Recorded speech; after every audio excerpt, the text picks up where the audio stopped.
Oui, Moustapha Diakhaté condamné à une peine ferme de 2 mois. Cheikh Thiam dit l'ambassadeur prend un mois. Samuel Sarr placé sous mandat de dépôt pour abus de biens sociaux. Le glaive de Dame Justice est abattu sans pitié sur tout ce beau monde. Le quotidien en conclut qu'hier c'était journée sans peine, mais sur ça relève que malgré tout, Moustapha Diakhaté est resté droit dans ses bottes au tribunal des flagrants délits de Dakar. Le confrère répercute sans attendre ses propos.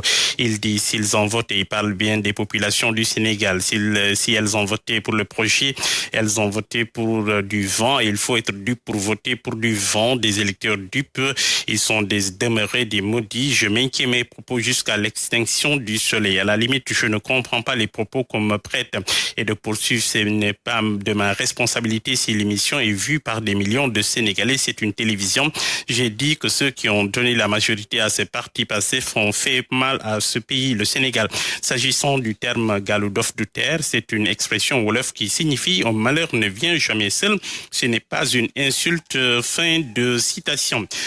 Quid de Samuel Sarr, renvoyé, vous savez, en prison, mais au pavillon spécial. Ses avocats dénoncent une commande politique, écrit le journal Les Échos. L'ancien ministre de la Justice, Cheikh Tidiane Sy, s'est confié au journal. Il dit avant de quitter Dubaï, Samuel savait qu'il allait être arrêté. Malgré cela, il est rentré.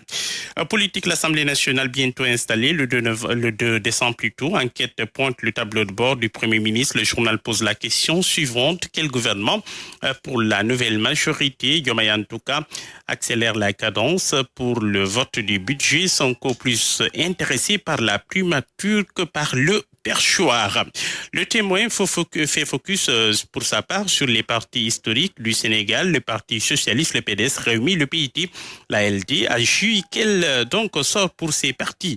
L'heure est à la recomposition, l'heure est à la mutation, l'heure de la mutation a sonné selon le confrère. Le journal Source fait focus sur la publication prévue aujourd'hui des médias conformes au code de la presse. Le journal note 98% des médias qui ont visité le site se sont inscrits sans souci majeur, renseignent les sources du ministère.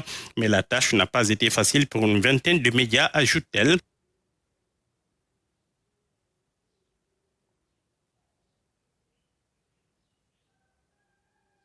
Certains avaient un fichier corrompu et nous avons noté aussi que d'autres avaient fait focus sur cet homme qui a été condamné, souvenez-vous, pour enrichissement illicite. Il était en fuite en France, Vieux Aidara, donc foudrage, a fusillé l'observateur. Eh bien, l'observateur revient à la charge ce matin pour répondre. Il dit, incapable de répondre sur le fond, Vieux Aidara préfère l'attaque lâche et vaine.